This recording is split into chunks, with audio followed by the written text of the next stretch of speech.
Check out carmarshal.com. The link is in the description. They help support us.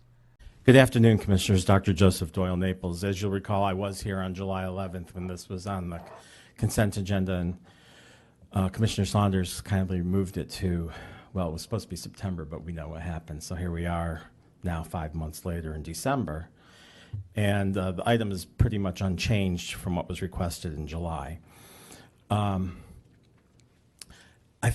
As you can see on the visualizer, I've circled in red where the cameras are on the county right-of-way going into the city of Naples. My issue is that I live in the county. If I'm driving down the county road, you could take a photo of me and all that type of thing, but I don't think, from a Big Brother standpoint, to use a word, that we should be tracking people who are maybe going from one part of the county to the other kind of county, or not even going into the city, for instance, for shopping and what have you. If the city wants to use cameras, let them put them on the city street. When you go into a gated community, you have to go to the gate. It's not on the county right away, so let the county move them in off of 41, off of Goodlet Frank, off of Airport. Let them move it into the community that would have otherwise had a gate. Let them move it into the city right of way. As far as the information going, I think the question we need to ask is, look at the city contract. From what I read when this was before the city, the contract they have is with a firm that's based out of Virginia. So from a Big Brother standpoint, I'm not so worried about them sharing information with our sheriff, because he's the constitutional officer for the whole county, be it the county limits, the city limits. What's going up to Washington and NSA is what I'm concerned about. Let's look at that. Let's ask that question. Okay? So I'm philosophically against putting these cameras in the county right away. Let the city use their land there right away. Also, if I know that, obviously I put Port Royal down here and stuff, and those people probably need more protection because they're not gated and they're multi-million-dollar homes, et cetera. But to use a phrase, and I believe it was Benjamin Franklin, if we're willing to give up a little freedom for security, then we deserve neither. So I really, from a philosophical, limited government standpoint, believe that let the city, for these areas here, let them go in a block or two and find city right away, but not infringe on those of us who live in the county. Because we may be traveling down those roads not doing any city business. Just coming down here, I'd have to go down those, and I'm not here on city business. So it's really a philosophical standpoint. Thank you.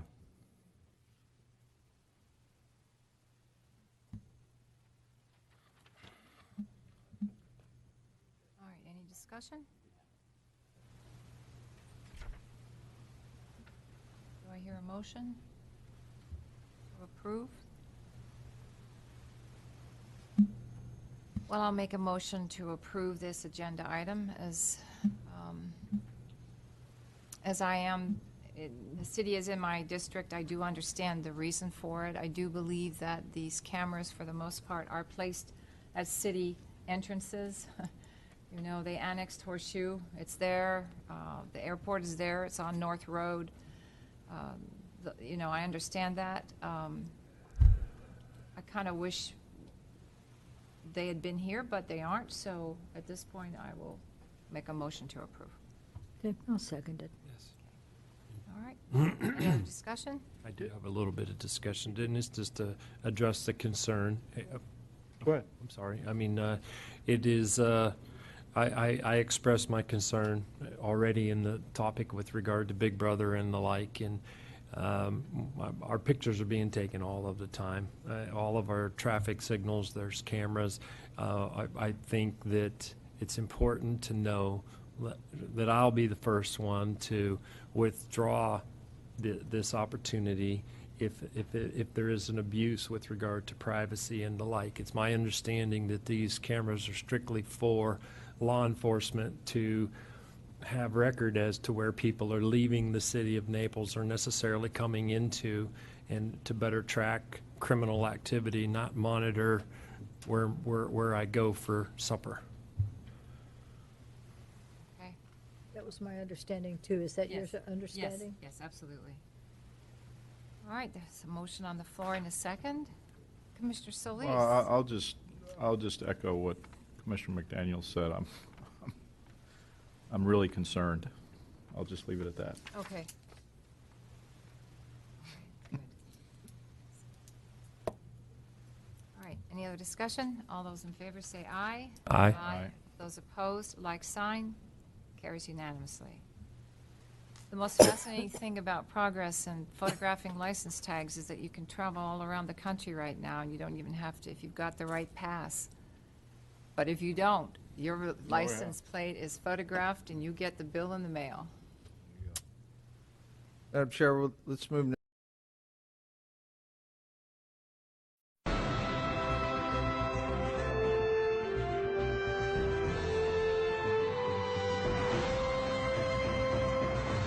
Does the government work for us or do we work for the government? Tonight, what if the Constitution no longer applied? What if the whole purpose of the Constitution was to limit the government? What if Congress's enumerated powers in the Constitution no longer limited Congress, but were actually used as a justification to extend Congress's authority over every realm of human life? What if the president, meant to be an equal to Congress, has instead become a democratically elected, term-limited monarch? What if the president assumed that everything he did was legal just because he's the president? What if he could interrupt your regularly scheduled radio and TV programming for a special message from him? What if he could declare war on his own? What if he could read your emails and your texts without a search warrant? What if he could kill you without warning? What if Supreme Court justices no longer looked to the Constitution to determine the constitutionality of a law, but rather simply to what justices who preceded them thought about it? What if the rights and principles guaranteed in the Constitution have been so distorted in the past 200 years as to be unrecognizable by the founders? What if the 50 states were no longer sovereign entities, equals to each other, and parents of the federal government they voluntarily constituted? What if the states were mere provinces of a totally nationalized and fully centralized government?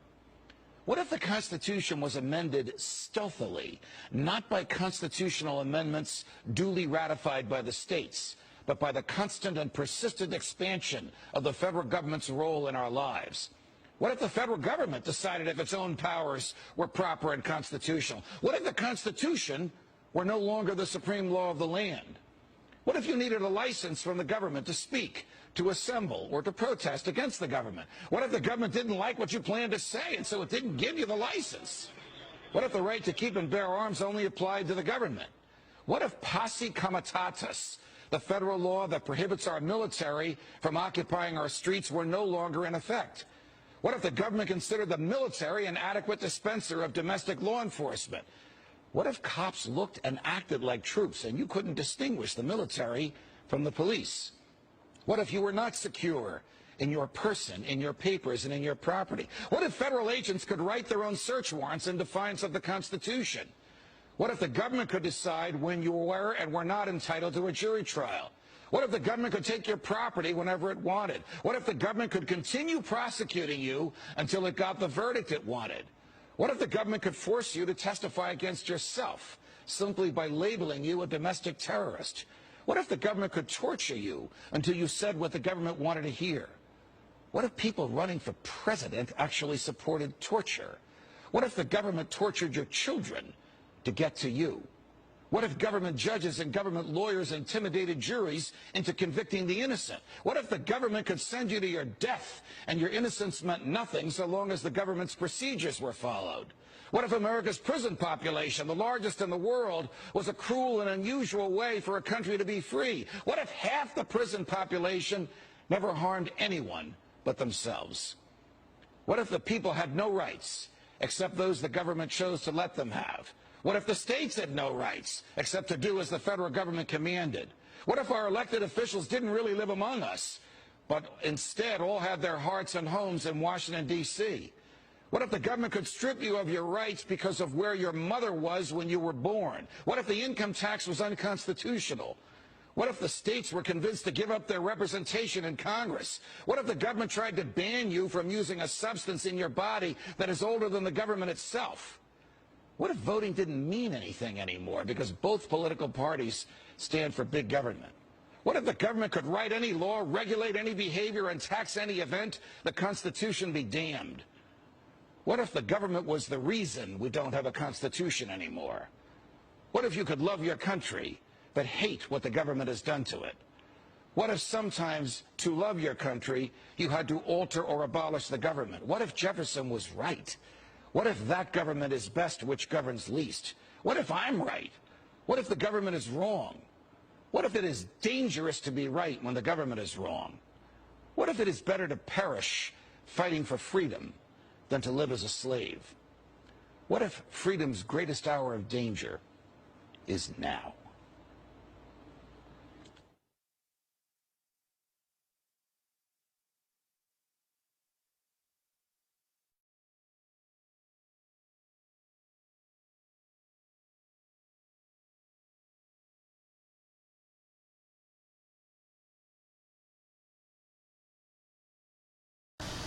Hey Charlotte County, this is Charlotte County Cop Watch, and I wanted to explain what fair use is. You can use pieces of news articles if you're doing it for news reporting, you have commentary, and you're doing it for education purposes. So that's what fair use is, as you can see right here. Another reason why I wanted to make this video is to let you know I have just joined with Patreon. A nice thing with Patreon, I make no money on YouTube. They took the money away years ago, and so this is another way to give, and it's a nice thing too because you can give monthly. You can give $1, $5, $10, whatever. I do 4 to 5 hours a day on trying to wake the sheeple up on how corrupt it is and different ways that you can fight the corruption. So Patreon is a way that you can do it, and then of course the old way is still there. Donate to Charlotte County Cop Watch with PayPal or credit card. So keep that in mind. 4 to 5 hours a day. I make no money, but the corruption happened to me and I'm sick of it, so I'm trying to wake people up. But my wife would love it if if we could get some help out there. There's 47,000 subscribers. Just think if each one of you subscribers just gave let's say actually yes, $1 a month. 47,000 subscribers gave $1 a month. That would be awesome. That's not going to happen. But anyways, that would be great if it did happen. But do the math in your head. Just think about it. Like I said, 4 to 5 hours a day. I get no money from YouTube. YouTube has gone nuts. You can't do anything anymore. They're taking the money away everywhere. So these are a couple different ways that you can still help out with all this time that I put in. And as you know, I'm in a special situation where at least I can do it. 4 to 5 hours a day. We have a cleaning company during the day. That's what allows me to do this, and we're debt free. So this is my hobby. I don't go fishing and all that other crap. I try to save the world. So help me out to make the wife happy, man. In fact, if you guys did give $1 a day, and there was 47,000 of you, and you did it, and each of you gave $1, and that was every month, oh my God, yes, I could quit. I could start suing them. Another idea too that we have is if I got some funds, we could actually contact everyone that has been ticketed and or arrested and put in jail and start sending them postcards to let them know we're here, and to see if everything went all right, and if it didn't, find out their story. So we could even do more investigations and more lawsuits. Lawsuits take money. So just think about that. 47,000 of you so far right now. $1 a day.